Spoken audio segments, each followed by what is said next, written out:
We're rolling. The second panel today will look at the strategic relationship between Israel, Greece, and Cyprus, as well as Turkey's journey into authoritarianism and its handmaiden Islamist governance. Our panelists are Hudson Senior Fellow Douglas Feith, who served as Undersecretary of Defense for Policy from 2001 until 2005. To after Doug, that is to say on the dais here, you will see David Wurmser, who has served as Senior Advisor to Vice President Cheney and to Undersecretary of State John Bolton. And then next is Hillel Fradkin, who directs our Center on Islam, Democracy, and the Future of the Muslim World. And after that is Joshua.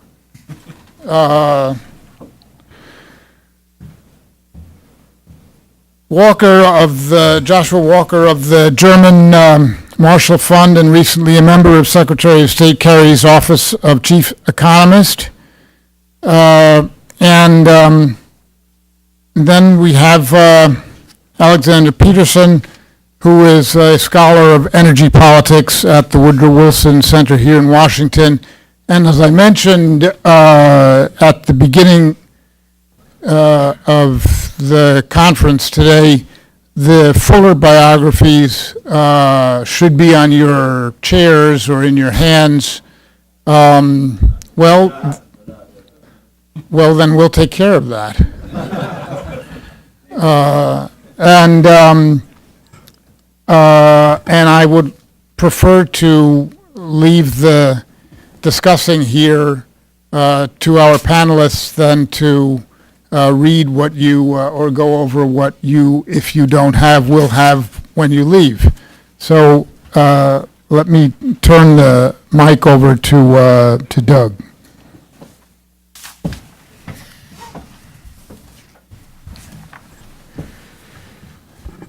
Thank you. Good morning to everyone. I think that it's interesting that Seth is trying to create the right atmosphere by running on Eastern Mediterranean time. What's an extra 15, 20 minutes on the schedule? But I have been asked to give a few remarks from rather high altitude on strategic considerations in the Eastern Mediterranean. So this will be just a quick review of a few issues that I think are of strategic importance as we think about the Eastern Mediterranean over recent years. And there are 5 matters that I'm going to touch on very briefly. One is Turkey's reorientation, the political upheavals in the Arab world, Iran's recent 2 key successes, America's change of approach and of capability in the region and in the world, and Israel's new energy outlook and its strategic cooperation with Greece and Cyprus. So those, I think, 5 points help frame the picture of strategic development in this region in recent years. Now, first on the issue of Turkey's reorientation, 90 years ago or so, Mustafa Kemal Ataturk radically changed Turkey's position in the world. He was an unusually ambitious leader. He wasn't simply interested in improving his country's position. He wanted to completely change the national identity and the place that Turkey had in the world. He wanted Turks to think of themselves primarily in national terms, not religious terms, as Turks rather than Muslims. He wanted them to aspire to be more like the people of Europe, less like the people of the Middle East, promoting Western-style secularism, Western-style political institutions. Now, the institution within Turkey that took the lead in championing Ataturk's pro-Western ideas was the military. I think that Prime Minister Erdogan is, in his way, similarly ambitious. But his ambition is to transform Turkey radically in the direction opposite of that set by Ataturk. And he literally wants to reorient Turkey, to point it again east, and to basically turn its back on the United States and the West and concentrate on developing its ties with the Muslim world. An early dramatic sign of Erdogan's strategy was Turkey's refusal to allow the U.S. 4th Infantry Division to transit Turkish territory during the Iraq War in 2003, which was a surprise and was harmful to the U.S. war effort, and it abruptly ended 50 years of close U.S.-Turkish cooperation in various wars. And Erdogan's government has made an enemy of the military leadership that upheld Ataturk's legacy and actively promoted friendship between Turkey and the United States. The Erdogan government has imprisoned hundreds of senior Turkish military officers. Many it has accused of various conspiracies against the government, and many it has kept in prison without charges. In aspiring to leadership in the Muslim world, Erdogan has made a point of distancing Turkey from Israel, criticizing in very harsh language Israel for various alleged crimes, including Israeli strikes to prevent rocket launches from Gaza, and of course the famous Israeli confrontation with the ship that was challenging Israel's blockade of Gaza, the ship that was run by a Turkish Islamist extremist supporting group. Erdogan has ended the special military relationship that existed between Turkey and Israel, and he's now working on revising the Turkish constitution. There are questions about how democratic the new constitution will be. His Islamist views don't square with democratic principles, and many Turks are worried about that and about the future of democracy in Turkey. At the heart of those worries are the remark that Prime Minister Erdogan made at one point about democracy being like a streetcar which a politician rides to his destination and then leaves behind. Now, on the issue of political upheavals in the Arab world,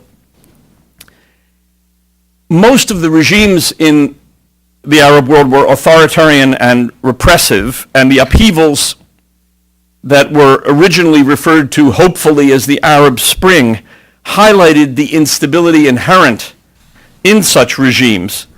As we know, you had a changeover of regimes an overthrow of regimes in Tunisia, Egypt, Libya.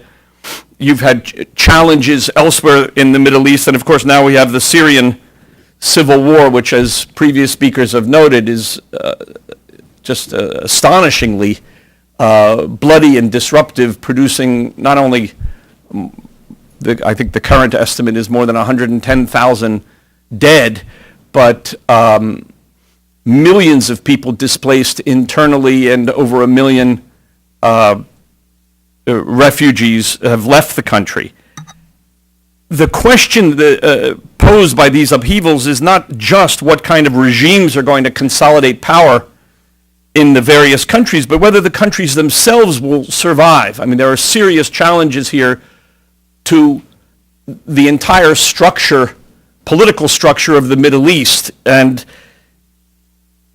it's possible that we will see, as a result of these upheavals, changes that are more momentous for the whole region than anything that has happened since the British threw the Turks out of the Middle East in World War I. And the stakes are not just regional. They include the future of Islam, of the particular phenomenon of Islamist extremism, and it's a challenge that is broader than just the terrorism problem, but the terrorism problem itself makes it something that American national security officials need to focus on with great attention. Now, the third matter is Iran. And Iran has been pursuing its nuclear weapons program in defiance of the International Atomic Energy Agency, the UN in general, the EU 3 countries that began negotiating with it right after, I guess, in 2003.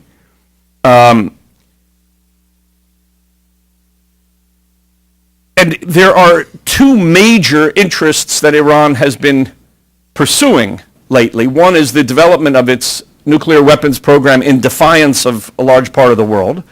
And second is the enormous investment it has made in the survival of the Assad regime in Syria, the Assad regime being the closest ally to the Iranian government.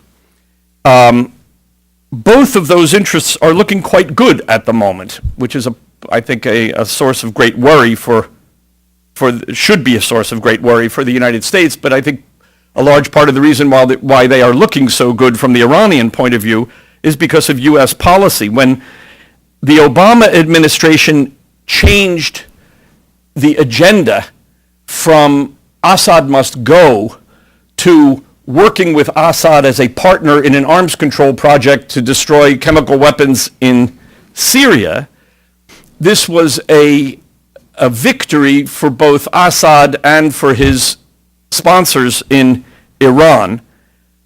And Iran immediately saw the opportunity created by this this change of emphasis in Washington to it saw an opportunity to win its confrontation with the world over its nuclear weapons program, and it sees the possibility of a deal now that would remove the anti-Iran sanctions without compelling Iran to dismantle its nuclear program. If Iran does get away with this, the consequences for the entire architecture of non-proliferation policy in the world are very worrying, and the stakes are that one could find that you trigger what the U.S. Commission on our nuclear strategic posture called cascading proliferation, and if we get to that point where we find that many medium-sized countries around the world, seeing the Iranian example, especially following the North Korean example, come to the conclusion that every medium-sized country around the world that is self-respecting needs its own nuclear arsenal, and we find ourselves in a world with 20 or 30 nuclear weapon states rather than the handful that we now have, that will make the world a much more dangerous place, and I think that it's important that people understand that's what's at stake in the negotiations with Iran. Now, on the issue of the U.S. change of approach and capability, I'll just quickly say that the Obama administration's policy of retrenchment, while it's, I think, making the regimes in Iran and Syria happy, is causing amazement and distress elsewhere in the Middle East, in the the leading example of this comes out of today's newspaper, which is the really extraordinary stories about the Saudis. Here's today's Wall Street Journal. Saudi chief distances Saudis from U.S. The Saudi announcement that they're unwilling to accept a seat on the UN Security Council because of their belief that the combination of American weakness and Russian unhelpfulness on the Security Council means that the Security Council can't do anything useful. I mean, this is really an extraordinary development for, it's not that we need to take our lead from the Saudis. We have many serious disagreements with the Saudis, but the idea that our policies would get to the point where the Saudis, who normally are fairly quiet actors in the world, would be making such loud protests about American fecklessness, is that it does make one, sit up and take notice. The cutbacks in U.S. defense spending are also having important implications in many areas of the world, including the Eastern Mediterranean. We no longer maintain an aircraft carrier in the Mediterranean. Our naval assets are diminishing, as Seth Cropsey has pointed out in his important recent book, Mayday.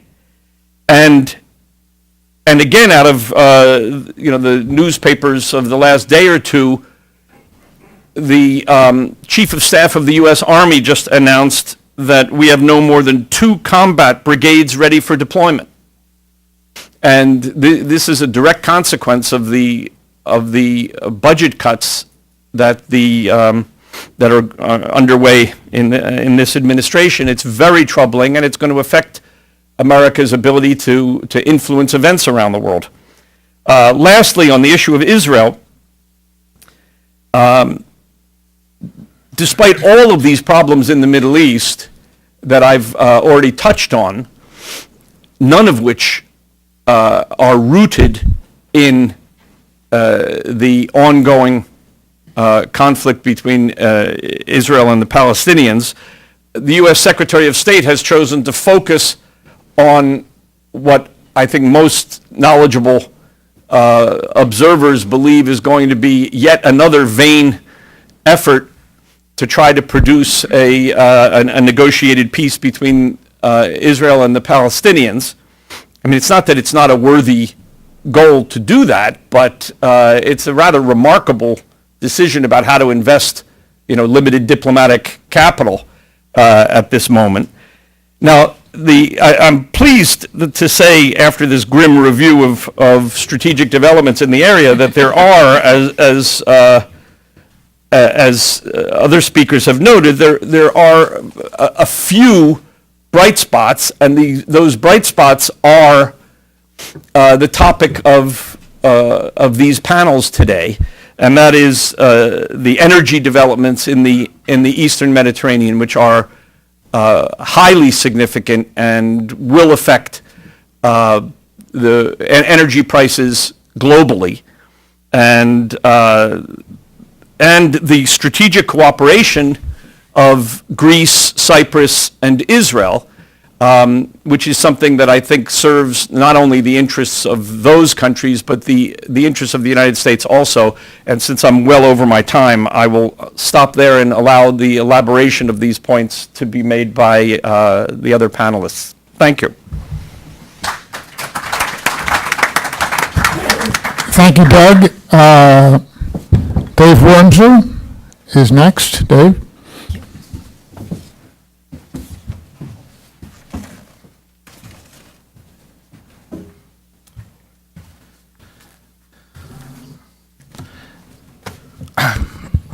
Thank you, everybody, for being here, and thank you, Doug. That was an important sort of contextual framework to understand things. I can't really reverse a lot of the grimness, unfortunately, but I can focus a little bit on some of the more positive story. I'm going to focus a little bit more on the new hydrocarbon reality and how that geostrategically plays. Let me first start just to emphasize a point Doug made. 2 years ago, there was a very serious crisis in the Eastern Mediterranean when the Turks deployed a ship, a ship to examine, to explore to do seismic studies, essentially.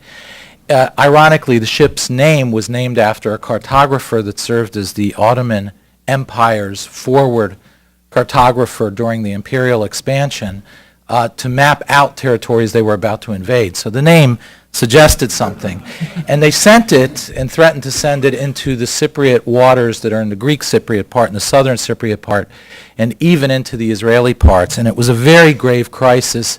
It is what triggered in a more dramatic fashion the beginning of the Israeli-Greek relationship on a strategic level. I remember there were key businessmen, key people close to the Greek government, desperate to reach out to Israel's security establishment. They got together at that point, and really much of the practical application of the drift that was already underway toward enhancing Greek-Israeli ties was already then started. By the way, the key thing to remember was that crisis resolved itself when the Russians deployed their aircraft carrier, the Admiral Kuznetsov, off the coast of Cyprus in a diversion. It was on its way to Syria, and it diverted and deployed itself right there in the gas areas, and the Turks backed off, and the crisis dissipated. But it was a dramatic sign of shifting strategic realities that it was a Russian aircraft carrier that delivered the stability at that moment rather than the American Navy. As far as Turkey goes, there's a substantial crowd in Israel, including in its an official establishment, that believe one of the proper areas and easiest areas to distribute Israeli gas, which is the bulk of the hydrocarbon finds. There's about 5 to 7 trillion cubic feet right now in Cyprus. There is about 30 to 35 in Israel. Obviously, Cyprus is less explored. Israel still has a lot more exploration, too. But nevertheless, those are the numbers. There is a faction within the Israeli government that feels the cheapest option to get gas to Europe would be a pipeline to Turkey.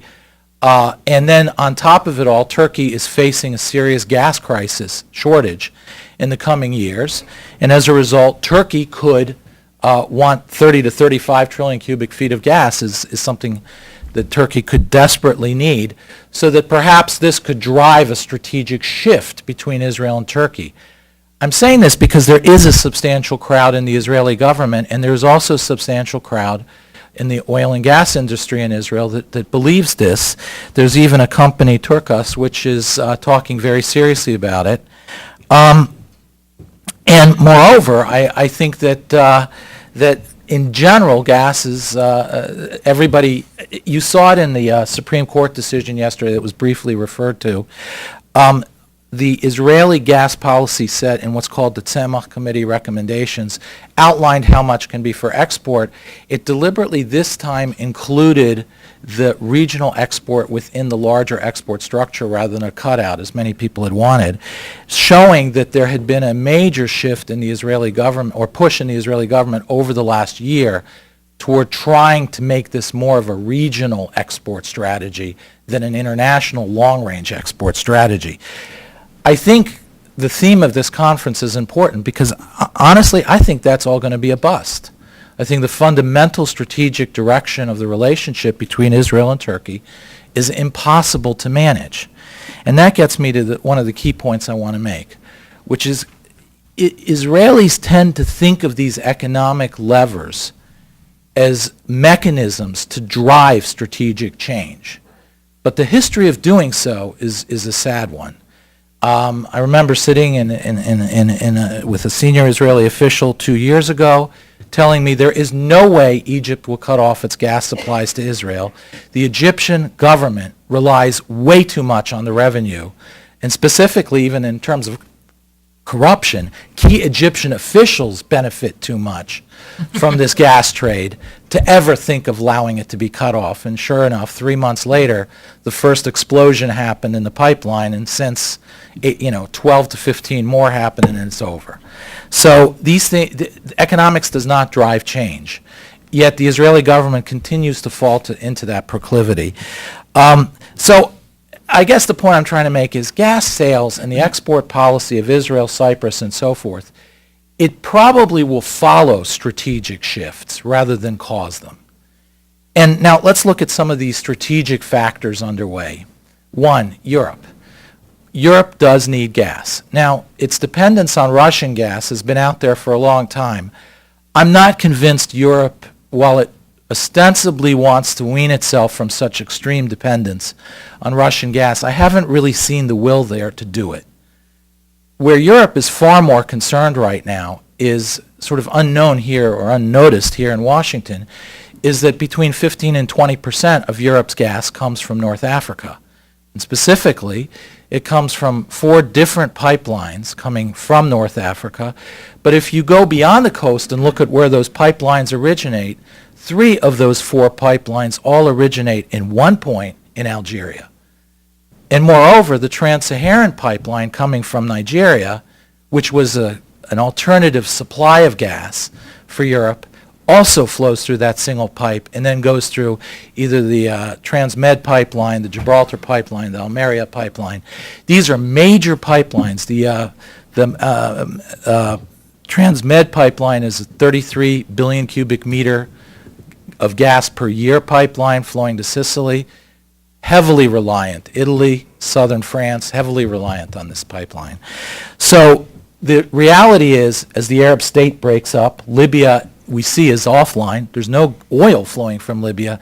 Gas may shut down very soon from Zaytuna and so forth. Europe cannot rely on North African gas anymore, and there is Greece and there is Cyprus and Israel. So that is one strategic reality that is driving this. The second strategic reality is that essentially as Cyprus, as Israel and Turkey relationship declines, obviously the Greek-Israeli relationship increases. I'll leave it for Hillel and others, but there's a major shift in Middle Eastern Christianity. This is not inconsequential, that there's a fundamental rift developing and shift from the past where Middle Eastern Christians no longer are beginning to look at themselves as Arabs, but Christians who speak Arabic. Now, this sounds esoteric, but it's not really.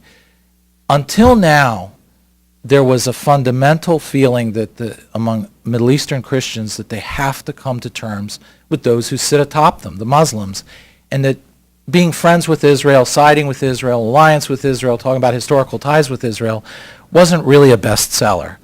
So, and this, I think, drove to some extent policies in Europe, whether it's the Catholic Church or so forth. I think this is fundamentally shifting. Christianity in the Middle East is fundamentally threatened and does not see itself any more protected by laying low in the larger context. And I think this can drive, in the Greek-Israeli relationship, sort of almost mimics that sort of a shift underway. If you take out Turkey as a regional consumer of gas from Israel, Israel really doesn't have enough gas potentially sold to Jordan. In other words, the regional export scheme isn't really economically robust enough to develop huge amounts of resources, to dedicate huge amounts of resources to bring it online. Jordan could bleed off of Israel's gas in its network, so that may happen. But larger export schemes to Turkey and so forth were what were needed to drive some of these other schemes. So again, Europe becomes the natural outlet for Israeli gas. But I do have to emphasize there's another area where I think strategy has to be the strategic shifts. Israel's looking more toward Asia. I was at a business conference about a year ago, Globe's business conference, and a panel was up there, and one of the panelists turned to the audience, which was a small group of about 1,500, top Israeli businessmen. And they asked him, okay, I'm giving you $100. Where are you going to invest that $100 to make money in the next 10 to 20 years? In Israeli relationships with, and then he went down the list. Africa, about a third, maybe a quarter of the audience raised their hand. Former Soviet Union, similar. United States, about 2/3 raised their hand. Came to Asia, almost everybody raised their hand. And then the most striking thing was Europe. 3 people raised their hands. And that tells you sort of a deeper proclivity in Israel looking Asia-wide. Now, there's practical issues with the gas, as I mentioned, the strategic issues, but I would not rule out that the gas is not only anchored to a European structure, and this applies to Cyprus too. There is a potential for an Asian scenario where gas is selling for $5 a BTU higher than in Europe. Now, then comes a major strategic question, pipeline structures to get it out there. And this, again, is a strategic issue that I think needs to be examined. The Suez Canal is not a stable route anymore. It is currently still stable, but the signs are out there that the Suez Canal can become very problematic, whether it's money to uphold the dredging operations necessary to keep it going, whether it's terrorism or whether it's the strategic orientation of Egypt. All of those can become very problematic for Israeli or Cypriot gas. There are already court cases inside Egypt claiming that the EEZ agreement with Cyprus is no longer valid, and that Aphrodite gas, the gas in Block 12 in southern Cyprus, is, quote, being stolen. So you're seeing more and more court cases like this in Egypt. These can have an effect in the long run. Israel, on the other hand, has had a strategic concept of recent years to assert itself using modern transport means as an alternative to the Suez Canal.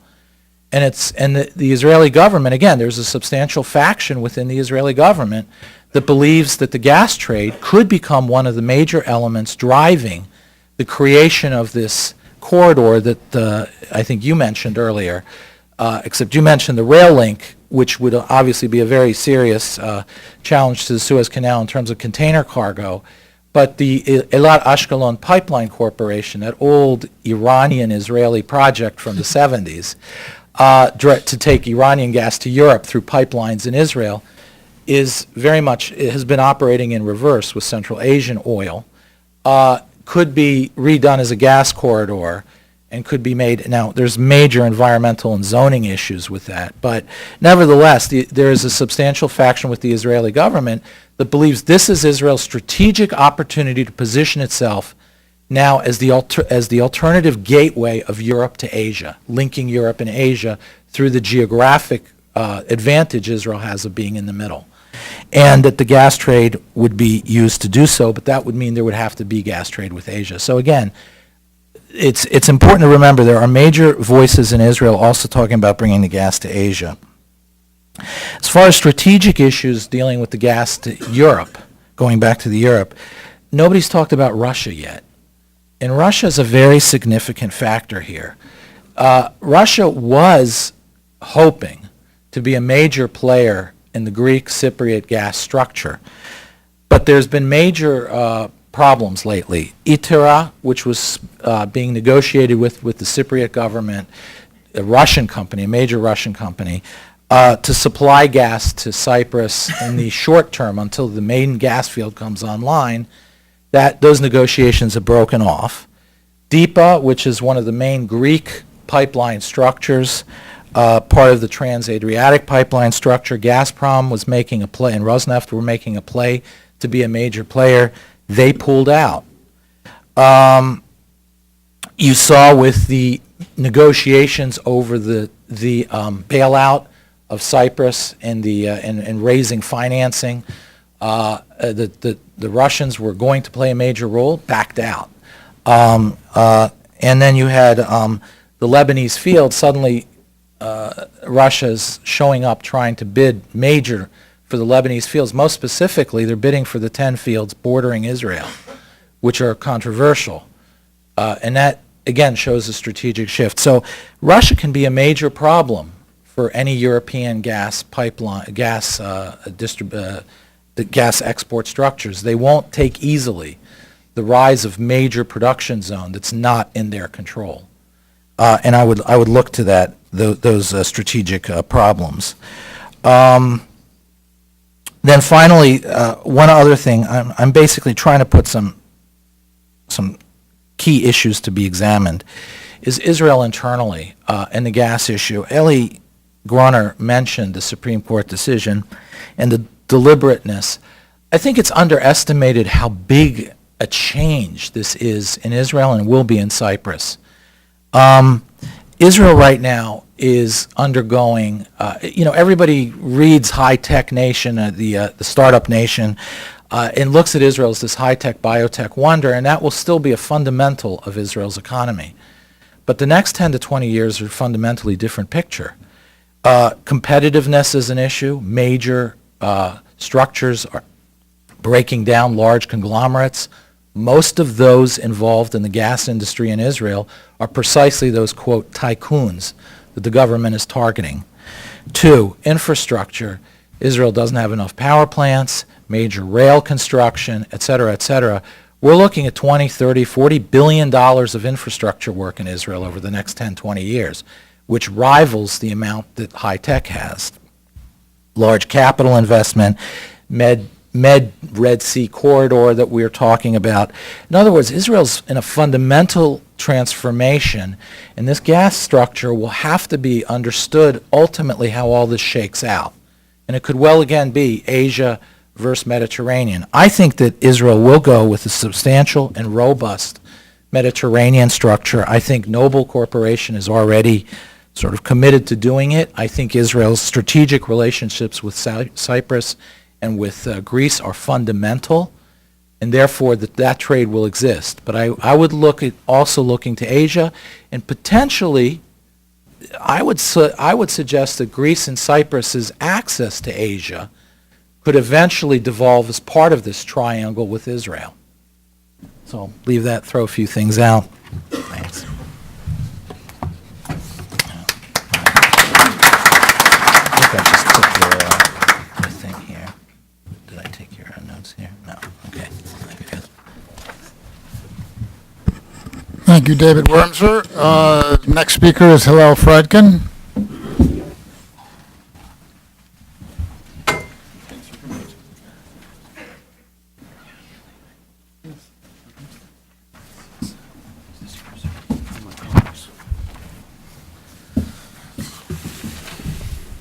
Well, first I'd like to thank Seth for organizing this conference and for inviting me to speak at it. It really is, obviously, from what people have already said, a very important subject, and we've already had a very distinguished conversation about it.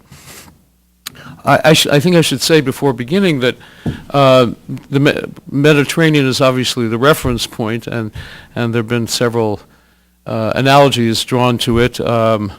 The first panel, it's an ocean, so it has sunny days and stormy ones. Our panel seems to turn out to be the stormy one. And second, Doug referred to certain Middle Eastern customs, one pertaining to time. I'm struck, but referred to another one, the use of commentary. Perush, tafsir, hermeneutics, what have you. And I guess what I have to say is going to be a commentary on Doug's first point, or first subject, which was the subject of Turkey and its role in the Eastern Mediterranean. And I may also offer a couple of thoughts about a couple of subjects that Dave raised. When we come to the subject of Turkey, it's a question, obviously, of Turkish intentions and capacities, and I want to say a bit about both. But to this end, it is necessary to state what seems to me one large overall fact about contemporary Turkey. Turkey is today a country in crisis, a crisis both foreign and domestic, and I should say a much unexpected crisis. I base this observation at least partially on a recent trip to Turkey and extensive discussions there, but I think it's evident to anyone who follows the news about Turkey on a more or less regular basis. And how it addresses that crisis, or alternatively how it does not, will have a very significant effect on its role in the Eastern Med. The crisis in question stems from the rule of the AKP party, but most especially from the rule of Turkish Prime Minister Tayyip Erdogan. It is a consequence, in my opinion, of his successes, his very great successes, and his failures, and the two are intimately linked.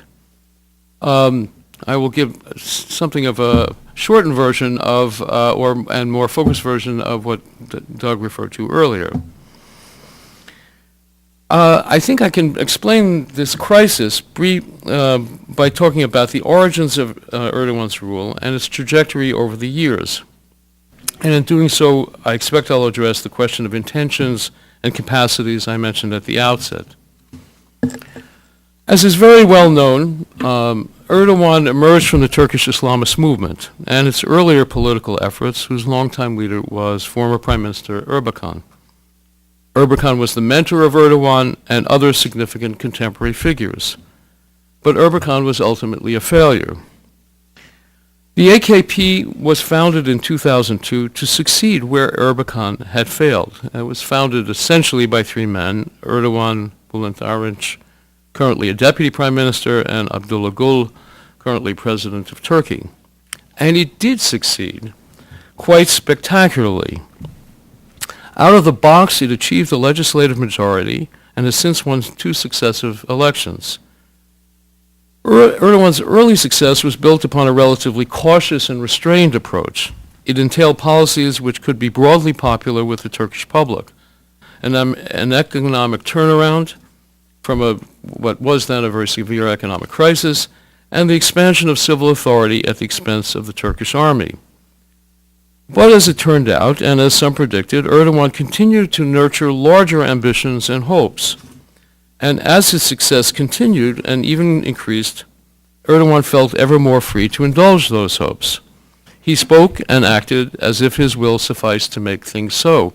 And I should say he was encouraged by parties outside of Turkey, who embraced him as a sort of new colossus of the universe. His main ambitions can be broadly broadly described as follows: to make Islam, at least his Islam, an ever more potent factor in Turkey, and to make Turkey and himself the leader of the Muslim Middle East and even of the Muslim world generally. And this is stated quite openly and frequently by Erdogan, by supporters and so forth. His pursuit of both aims are a very interesting, if also often or sometimes a repulsive story. But I'm mindful of our schedule. And since both stories are a long story, I won't go into them into detail. For our immediate purposes, the most important thing is that this story, so long an apparent success, is now an apparent failure. And this is the source of the crisis to which I referred earlier. One might say, I think, about Turkish politics over the last 10 years, that it is a kind of drama, a drama of the AKP party, a drama of Erdogan personally, and a drama which has had wild successes and now very significant failures. If it wasn't inappropriate, I would say it resembles something like a Greek drama.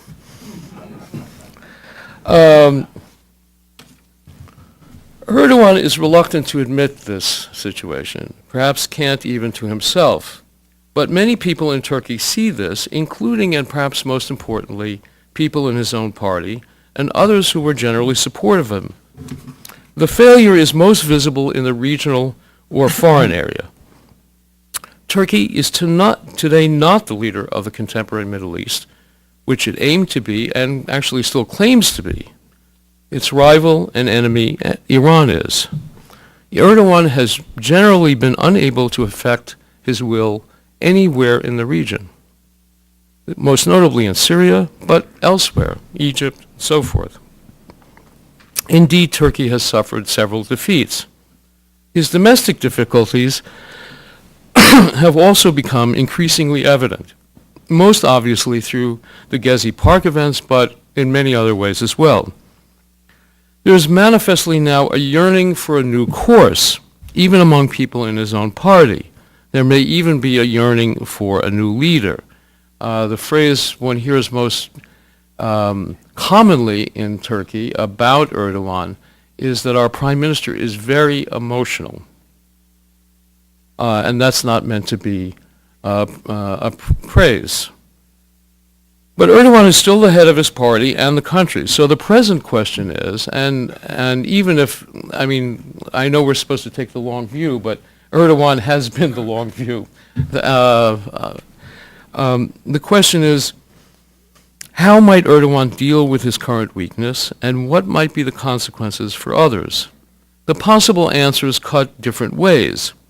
Erdogan could try to restrain his ambitions and moderate his behavior, taking into account present Turkish weaknesses.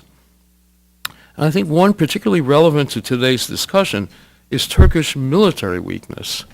There is a kind of, in all discussions about Turkey, there's a presumption that Turkey is a military power. It has the second largest army in NATO. It has a long and distinguished military record. I think that really is very much subject to question, including, and perhaps most important for these purposes, naval weakness. For example, during the past few weeks, many senior naval officers resigned their commissions.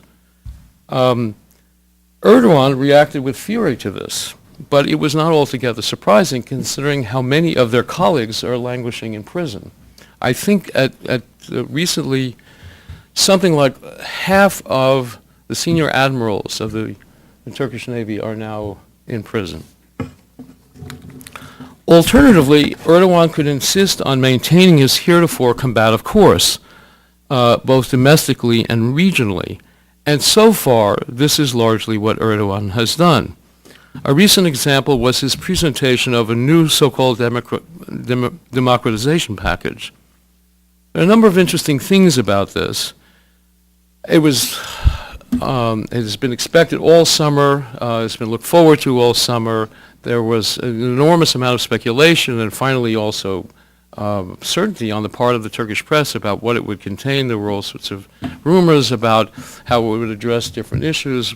One important issue was the Kurdish issue. I think it's fair to say that in almost all important respects, what actually was presented to the legislature did not conform to the largest hopes that people express, and was confrontational in a couple of areas. In particular, the expectation that it would lead to the reopening of the only Greek Orthodox seminary in Turkey, a seminary that's been closed since 1971, I think is the date, and which had been widely lobbied for by various Western governments. Erdogan himself suggested that this was, outrageous that it was not open. Pointedly, this package did not contain such a reopening, and Erdogan went out of his way to say that the purpose of not opening the seminary was to insult Greece. So right now he is in a rather, he continues to be in a combative mode. The question, I think, that one has, the most important question is, does that continue? And if so, how does he, in fact, given the fact that he is very weak and Turkey is very weak, miscalculate severely about what Turkey can accomplish, and whether he shouldn't get some advice from friends about taking that into account? He occasionally gets such advice from members of his own government. For example, after the Gezi Park incident, he was well known, he argued that this was a function of outside economic interests, the interest rate lobby. He was also indignant about Saudi support for the coup in Egypt, and denounced the Saudis as, to use a Quranic and also biblical reference, as Joseph's treasonous brothers. Then someone, most probably Deputy Prime Minister Ali Babacan, pointed out that the Turkish economy depends very heavily on foreign direct investment, and especially hot money from the Saudis, so perhaps you should tone this down. So I think those are the that's really the problem that Turkey presents right now. It wishes to be a spoiler at a party, the party that was described in the first panel. It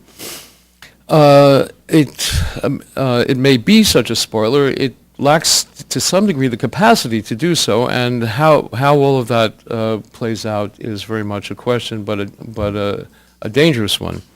I do want to say a couple of things about a couple of points that Dave Wurmser raised. One is the very interesting one, the issue of Middle Eastern Christian attitudes. And for full information about this, I would reference the work of my colleagues here at the Center for Religious Freedom, Nina Shea, and her associate, Leila Gilbert, who follows these issues and has written about them very importantly.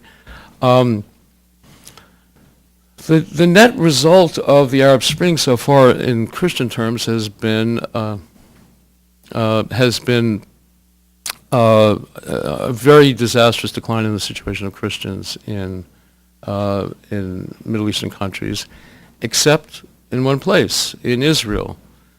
And this fact is starting to be absorbed most immediately by Israeli Christians, but also by Christians elsewhere in the region.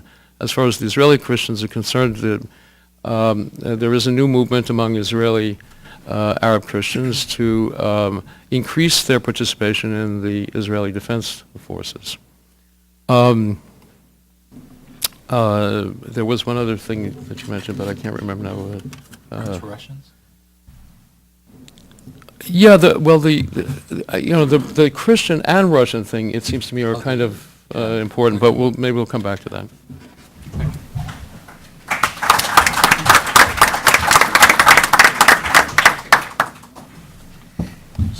Thank you, Hillel Fradkin. And we'll now turn the mic over to Joshua Walker. And Joshua.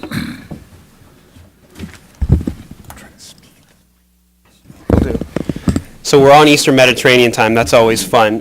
We've had a very stormy morning thus far in terms of going from the sun of this morning of officials who are speaking on the record to former officials that can now say what they actually feel. So I think that might explain the sunny versus the stormy. So maybe somewhere in between there's light rain that I can at least bring that out. When I came up here, I thought that what I'd be talking about was the geopolitics and about some of the realities of the energy side. This panel has seemed to veer off towards the last part of our panel description in terms of all about Turkey and about whether it's about Islamism or authoritarianism. That actually is an area I'm much more interested in talking about some ways, but I'm going to try to avoid that for the time being, simply because I think that particularly when we're talking to each other in different crowds, the crowd that I see in this room needs to be having the conversations with crowds in other rooms that are talking about how great Turkey is and the regional power and the importance there. So I'm going to try to square those two circles and use a lot of what the panel has already talked about. The first is, I think we need to look at the reality sometimes. Sometimes we get so frustrated with the partners that we have in the region that we try to invent alternative realities. And I think particularly when you look at Turkey, you've seen this a lot. Turkey is a difficult partner. I think everybody has said at different points in time, this 60-year NATO ally, the new government of the last 11 years under the Justice and Development Party of the AKP and Prime Minister Erdogan, these guys are very difficult to deal with. One of the reasons they're difficult to deal with is they have absolute control inside of Turkey. And in the past, the military had absolute control within Turkey, and it was easy to, not to use the term manipulate, but to work with Turkey in certain ways. And it was a tool to a means to an end. And so now, when Turkey is not doing what we always thought they used to do for us, whether it's from an American perspective, whether that's from an Israeli perspective, whether it's from a global perspective, it's very difficult to understand that. So rather than digging deeper and understand the domestic politics that have changed within Turkey, I would make the case that while some of our earlier speakers talked about the importance of Greece and Cyprus and Israel as stable democracies, I think you have to put Turkey in that group. We may not call it a stable democracy, you may not want to call it a democracy, but in terms of the way in which it's seen internationally, a lot of its legitimacy, it gets it through elections. And if we don't understand the domestic politics that are working within Turkey that lead to some of the outcomes that some of us may not like, we're never going to get to that next step. And we keep on coming up with saying, okay, well maybe we can get around Turkey. The bottom line from a realistic point of view is Turkey's geography makes it crucial to everything we're discussing today. It's almost impossible to talk about the Eastern Mediterranean as a concept, as a region, without including Turkey. So simply trying to sideline Turkey won't get us anywhere. So what can we do to think about Turkey? Well, the first I'd point out is one of the things that we've talked around throughout the day today is the Cyprus problem. There's a big problem we have in Cyprus. It's a frozen conflict. It becomes one of these things that no one really wants to talk about. Everyone has gone there. It's a graveyard for UN negotiators. It's something that everyone has seemingly thrown off and said, look, we just can't deal with this. There's not the right conditions. Once the Republic of Cyprus went into the EU and the northern, whatever territory you want to call that, Northern Republic of Cyprus, the Turkish Republic is there, there's nothing we can do about it. But what's interesting here is from a domestic political angle, Turkey in some ways has a big problem on its hands. It's got an entirely dependent state that no one else in the entire world recognizes on the doorstep of EU and, as the ambassador said, the border to the Middle East. This is a conflict in which you would think the United States has a large vested interest, and those of us in the United States that have an interest in this part of the world should be thinking about, and yet there's very little effort put on here. And of course the issue is that we're so focused in the official community, focusing on the fires of the present. And I think, one of our speakers talked about Turkey being in crisis. It's hard to think about anything being in crisis when you have Syria on your doorstep, when you have Egypt, what's happening. And of course when you compare that to what's happening in Cyprus seems like a great place to go at this point in time. It's not a crisis in the same way. And I would argue that may be the short term, but if we're thinking about the long term, we've got to put more effort in. So from a U.S. point of view, from a European Union point of view, which I would argue has inherited this problem, needs to be able to find a solution here. And Turkey feels literally no urgency at this point in time simply because of the entrenchment of being able to look at the region and able to play different factions off of each other. We talked a lot about the energy the situation this morning and talking about Noble Energy. I would argue if I was sitting in Houston right now and I'm Noble Energy, I'm going to try to find a way to bring these parties together, because as much as Turks and Greeks and Cypriots and Israelis like to poke at each other, at the end of the day, I think everyone who's visited this part of the world realizes they're far more similar than they are different. And I think in many ways, the animosity, the personality clashes, the emotionalness we've seen between these different groups leads to the next point, which is rather than complaining about the problem, where are the solutions? And I would argue actually some of the solutions to this conflict and some of the issues that we're looking at don't necessarily emanate from Washington. They may be enhanced by Washington, they may enhance that Brussels, but they don't come from here. I would say looking further east. We've already heard about the appeal of Asia and about the Central Asian republics. One of the countries we haven't really talked about, Azerbaijan, has a big stake in this, and we forget about it very easily. When you think about Israel and the Turkish-Israeli relationship, after the breakdown of relations, and I would point out to the audience as well, the breakdown of relationships did not begin when Prime Minister Erdogan came to power. When the AKP came to power, there were active negotiations between the Turks, the Israelis, and Syrians. They almost got to the point of settling that conflict, and it fell apart. And it wasn't because the AKP was in power. It was a lot of personality conflicts, and there was a shift of geopolitical shift at that point in time. There was an opportunity, and many would argue that during the Arab Spring, Turkey took it. It was on the front line in many ways of saying that the Tunisians, they supported them, the Egyptians, and a lot of the animosity and a lot of the emotion that we've heard about thus far comes from a feeling of betrayal that the Prime Minister in particular, who's the absolute ruler in Turkey, feels towards international observers, international actors that he thought he had to deal with. And so there's a lot of animosity within Turkey that has not subsided. Anybody who's worked in the region knows it takes personal, it takes sustained, and it takes diplomacy at a high level. But I would argue what's interesting about this shift is, as Turkey has been perceived to be drifting, as we're talking about today, Azerbaijan has played an important role. Though I'd argue the best ally that Israel has right now in the Muslim world, or the Muslim majority world, is Azerbaijan. Guess what country is the only country I've ever seen make the Prime Minister of Turkey do something it didn't want to do? That's Azerbaijan as well. And when you think about the Trans-Adriatic Pipeline, when you think about TANAP and other deals in which SOCAR, the state oil company of Azerbaijan, and Azerbaijan as a whole, has become the number one investor, the number one job creator in Turkey, not just in Turkey, but also in Georgia and other areas, we don't think about the strategic value of this, and we simply look at Azerbaijan in the context of the South Caucasus and looking at the looming conflict between Russia, Iran, everything else, I think actually in some ways Azerbaijan has a much bigger role to play in the Eastern Mediterranean and thinking through what that would look like in terms of the gas and energy out there with the Shah Deniz consortium and all these pieces of the puzzle. And I think that when you talk to people in the region, when you talk to the Israelis, when you talk to the Cypriots, and when you talk to the Greeks, they realize this. And quietly behind the scenes, maybe not publicly in the same way that we discuss some of the tensions and the problems that we have between Turkey and some of its neighbors, you begin to see the role that Azerbaijan can play as a broker between these different places. So I simply put that out for discussion. I think the discussion about Turkey's regional ambitions are particularly important. I think that we're at a moment in time in which, 2 years ago, if we'd had this conference, it would have been very difficult to make the case against Turkey or to think about Turkey in crisis, where it's very easy now. And I think one of the troubles that we have as analysts and as people working on this region of the world is there's a tendency to kind of follow the roller coaster of Turkish relations. And I think the drama that we heard described, the Turkish drama or the Greek drama, whatever it's unfolding, is particularly easy at any moment in time to take a snapshot and try to give that the larger context. But you have to look at it from a larger point of view. And so while we've already looked at Turkey from the 90-year point of view as it comes up on its 90th birthday on October 29th of this year, I think it's also important to put it in a larger context. Turkey didn't just come out of nowhere with Mustafa Kemal Ataturk. It was the Ottoman Empire of the past. And so some of the predilections, some of the feelings within Turkey that the current leadership is playing off of, and some of the populism and nationalism that you see exhibited by the prime minister, who has this kind of Bronx mentality coming from the Kasım Pasha area of Istanbul, is something that you can't necessarily accuse him of and say, well, that's unique to him. That's pretty much what every prime minister and every leader at some point in time has tried to have. The difference was he's been successful in taking the box in which politics used to play, the civilian box, and expanding it and kind of moving the military out of its privileged position.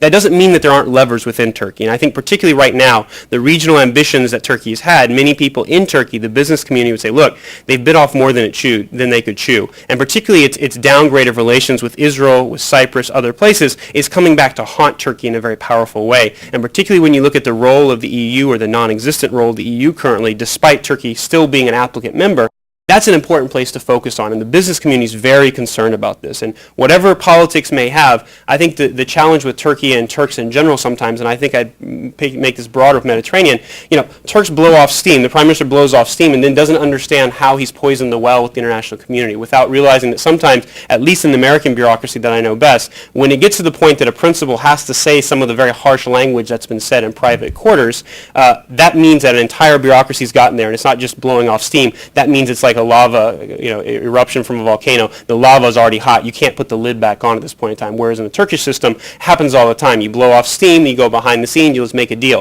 And I think particularly given what we're seeing right now between Turkey and Israel, and particularly the spy scandal that we haven't talked about yet, it's actually impressive to see that Turkey and Israel are doing as well as they have, and the fact that the business communities and cooler heads have prevailed. And so while I do agree with some of the negative, grim tones out there in terms of the short term, I want to put a positive spin and look at the larger view of this. And I think here, the United States has a large role to play. I think many of the members sitting in this room have a large role to play. I would caution that sometimes when you make these grim prophecies about the future, that becomes a self-fulfilling prophecy. And so if you begin to equate that Turkey is a lost partner, we can't deal with it, then it becomes very much of that mindset, and it begins to work with the partners that it has in the region. And I think while its zero problems policy and while its strategic depth of the foreign minister has not succeeded, to put it mildly, we still can't in many ways rule it out right off the bat by saying, well, they attempted something, it didn't work, now they're going to have to come back crawling on their knees. I think in some ways, being able to go to a partner, an ally that is still a strategic ally of the United States,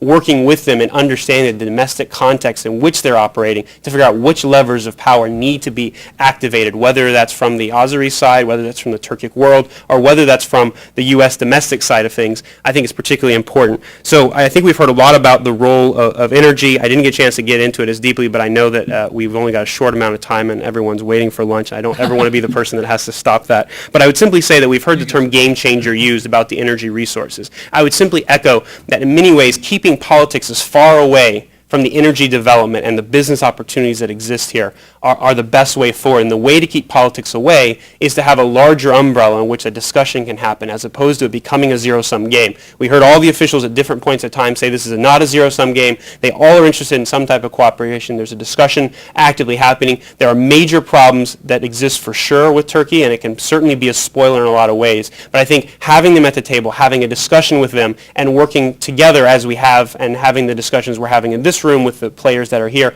along with our Turkish friends and others beyond that area, whether it's Azerbaijan or otherwise, is a critical component moving forward that I would simply submit for your submission. Thank you.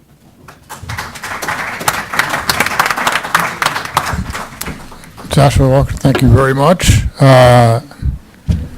Alexandros Petersen, you've got the front and center here. Thank you very much, and can everyone hear me? Thank you very much to Hudson for putting this event on today. I think it's very timely. I think it's very important to be exploring these issues.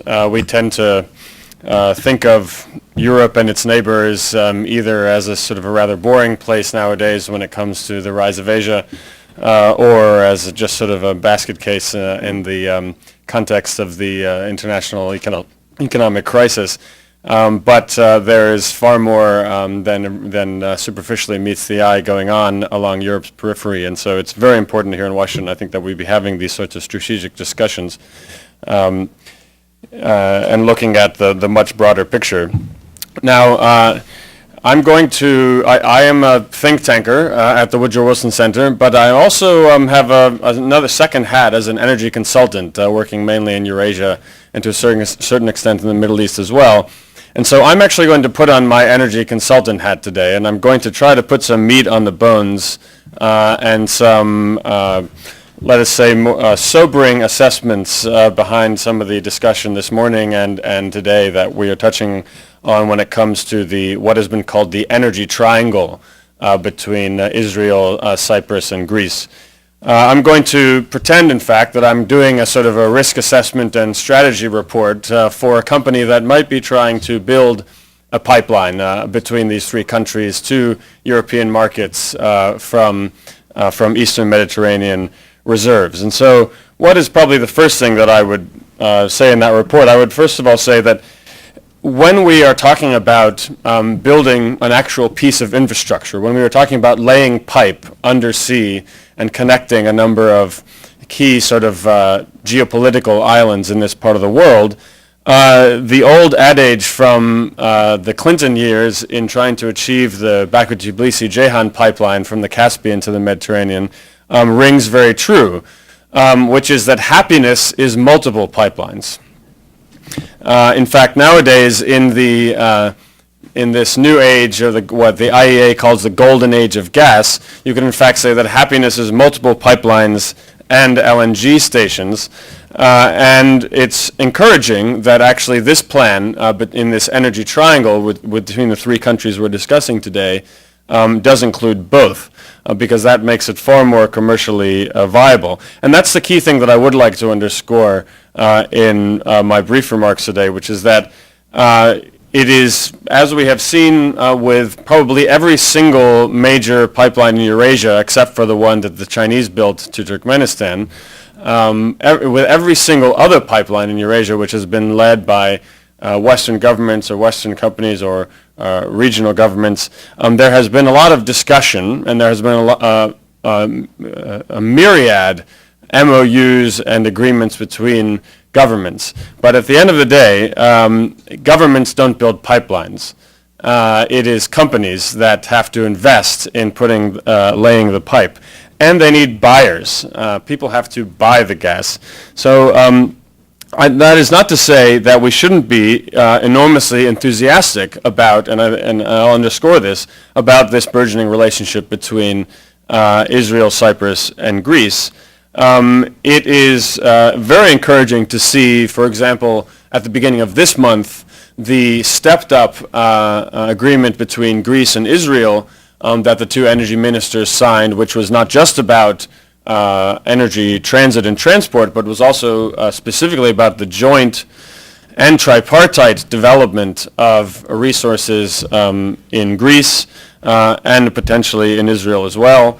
and connecting further afield into the larger European market. So that's very encouraging. And this builds, of course, upon the August MOU between all three countries, which was a landmark agreement. And again, I think we should be enormously enthusiastic about this. And all of this is, of course, built on the EEZ delimitation agreement between Israel and Cyprus, which was the sort of gateway to these, what are frankly, I mean, as you were describing, Josh, the people who've looked at the geopolitics of this region for a long time. These are historic developments. These are historic realignments, and it is important to, I think, underscore that, how much these intragovernmental agreements have in fact shifted the strategic picture in the region. So it's important to see it that way. But it's also important, I think, to look at some numbers. So when we're talking about the commercial realities here. So 123 to about 227 are the estimates of trillion cubic feet of natural gas in this shared Eastern Mediterranean basin. That compares to the Caspian Sea, for example, the big play of the 1990s and early 2000s, which hovered around 300 or so TCF. So we're talking about something in the same ballpark at least, and that is important. The pipeline that is being discussed between the three countries, which would, of course, we have to remember, go on into the European Union. We don't quite know where, but there have to be buyers for the pipeline to be built, so that's an important piece of it as well. Is envisioned that pipeline to be somewhere around 25 billion cubic meters. 22 of them ending up in Greece after certain volumes are left off in Cyprus. To put that in perspective, Russia, which is the majority exporter of natural gas to the EU and Turkey, we sometimes forget that Turkey is far more dependent on Russian natural gas than many European countries, than most European countries. What Russia exports is about 160 billion cubic meters a year. So, that puts things a little bit in perspective.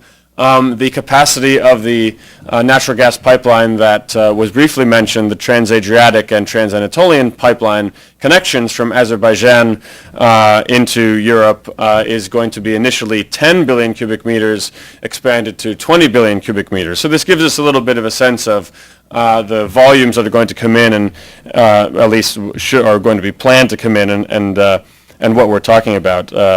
It's not a drop in the bucket, but it's not going to make the bucket overflow either. And the points that were made earlier about the uncertainties regarding North African gas coming into the European Union are very apt, I think, in this context. Particularly because unlike in the Russian case, which is all about geopolitical manipulation, that could actually lead, as it did during the Libya crisis, to quite acute shortages. And there's nothing like a gas shortage to focus minds on the financing that needs to come behind new pipeline projects and the development of new reserves. What is the key, however, to all of this, I would say? The key to all of this is actually intra-regional investment in this pipeline and in these projects. This is not initially, at least, going to come from some sort of great super major savior out of Houston or elsewhere that is going to pour huge amounts of money into building a pipeline from Israel to Cyprus to Greece and onward. Unfortunately, the experience from the region is just that is almost certainly at the outset at least not going to be the case. Once it is proven to be commercial, once the margins are good enough, proven to be good enough, then you may well see a super major come in. That has been true of the BTC pipeline, the SCP pipeline, TANAP, TAP, all of these pipelines. A perfect example of all of this, and it could come from any of the players in the region, whether it's Noble or whether it's Israeli players such as Ratio, for example, Delek, Ergenion from Greece, or, for example, as it has with TANAP and TAP, it could come from what I would say is the most dynamic intra-regional energy player in this part of the world, and that's Azerbaijan's SOCAR. And I'm going to underline and echo the points that Josh made about the incredible strategic importance in this energy picture of Azerbaijan, and particularly because of its state energy company, SOCAR, which is frankly the only inter-regional company, in fact, one of the only companies in all of Europe and the space around it that is investing major amounts these days. That is not to say promising them for 10 years, 20 years down the road, but is actually paying now. And that's enormously important. The role of Azerbaijan is, of course, incredibly important because of its key strategic relations that it has both with Israel and with Greece. And so a lot of you will know about SOCAR having bought the vast majority stake of the Greek energy distributor DESFA, 66%. That's an example of it actually putting money down. As was mentioned earlier, remarkably, it beat out both Gazprom and Rosneft's interests in that. That is something that needs to be kept in mind. In general, the relationship nowadays between Azerbaijan and Greece is fantastic. It's exemplary. There are constant delegations going back and forth. And of course, many of you in the room will know, particularly if you read my piece in the Weekly Standard not that long ago, about the relationship between, the incredibly close strategic relationship between Greece and Israel when it comes to defense, when it comes to worry about Iran, when it comes to joint development of UAVs, for example, but also, in fact, SOCAR, the state-owned energy company of Azerbaijan, investing in offshore Israel oil fields. The Yam-3 oil field off Ashdod is partially a SOCAR oil field, and there's key work being done there. And I would say that actually, instead of talking about these projects looking forward as an energy triangle, we might want to look at it as some kind of four-pointed geometric design, because Azerbaijan could, with its funding, with its well-placed strategic relationships, and with its already dynamic position in the region, investing, for example, it's not, you mentioned, Josh, it's the largest investor in the Turkish economy in the year that will be coming, and the largest job creator. That also happens to be true about Greece, by the way. SOCAR is the largest single investor in the Greek economy with the TAP project, and the largest job creator in Greece going forward, probably for the next 5 years or so. We're talking about something like 5,000 direct jobs and 15,000 indirect jobs created by SOCAR's TAP investment. And keep in mind that although the Trans-Adriatic Pipeline, TAP, was initially put together by Statoil and other European countries, now SOCAR has invested there 20%. And TAP could very well be, in fact, if I were, again, doing my risk analysis and strategy report for a company that was interested in building a pipeline between these three countries we're talking about today, it would make a lot of sense to advise them to connect with TAP, the Trans-Adriatic Pipeline, which is, in fact, the one that's bringing that is, first of all, expandable in the way that it's already being built, and the one that is bringing Azerbaijani gas. So Azerbaijan is enormously key here, as has been said, but I thought that would be, we add some meat to that argument because it's important. Let me just point to a few lessons learned from the saga that many of you have potentially been watching and that has been unfolding over the last 15 years in this part of the world, which is that of the Nabucco pipeline and the Trans-Adriatic pipeline. So Nabucco, as many of you know, was this grand idea, this operatic idea. It was named after a Verdi opera, to connect to connect the Caspian with Central Europe and to bring Caspian reserves there. 31 BCM was the idea, which was far too large. There was no financing behind it, and the players could not come to any kind of agreement. Well, that's precisely what we want to avoid when we're putting together this potential pipeline between Israel, Cyprus, and Greece. The Nabucco experience is not the one to be repeated. The Trans-Adriatic pipeline experience, the TAP experience, is the one to be repeated. And what made TAP win that pipeline race in southeastern Europe and Anatolia? It was it was by far the most commercial option. It was led by companies. It had financing. It had done all of the environmental impact assessments, which you will recall within the European Union are very important. It was the one that had all of the key agreements with the host countries in place. It was the one that did not spend something like 50% of its budget on PR here in Washington and in Turkey and elsewhere. It was the one that actually decided to make things happen commercially and on the ground. And this is important to remember when it comes to the pipeline from Israel, the potential pipeline from Israel, Cyprus to Greece, because there is competition.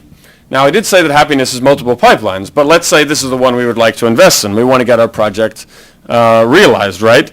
There's competition from LNG. There's competition from the Turkey-Israel or Israel-Turkey pipeline. There's competition from pipeline spurs from Iraq, northern Iraq, going north, from Egypt potentially, and from other parts of North Africa. So if this is actually going to happen, it needs to emulate the Trans-Adriatic pipeline. It needs to emulate TAP. It needs to find financing. I would say that SOCAR in Azerbaijan is one of the key places where that might come from.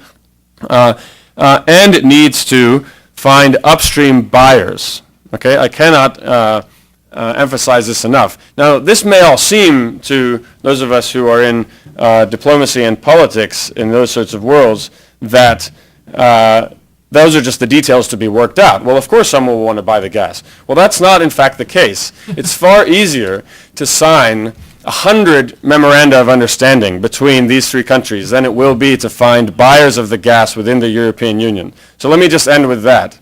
If we are to have the foundation of this strategic relationship between Israel, Cyprus, and Greece to be this key natural gas pipeline, if we are going to actually realize this, if we're going to get it done, lay pipe in the ground, one of the key discussions we ought to be having is a purely commercial one, and that is one about finding buyers within the European Union for that 22 BCM of gas. Because if you don't have that, it ain't going to happen. Thanks very much.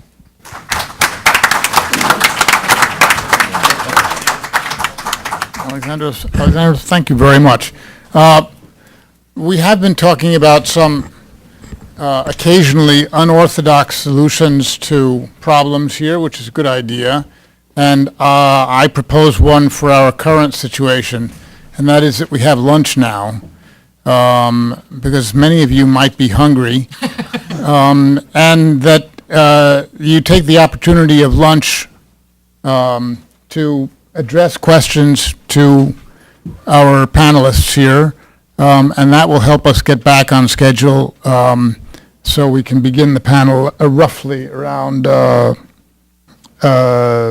1:30 or low. That will probably be a little bit delayed also. In other words, we would eat up here and take questions, is that right? Yeah, let's make the question period an informal one where people can come up and speak with the panelists directly. Hello? Fine with me. I do want to, I have one comment about our discussion, if that's possible. Can we keep it to a couple of minutes? Never mind. Let's let people have lunch and then we'll proceed with that, yeah.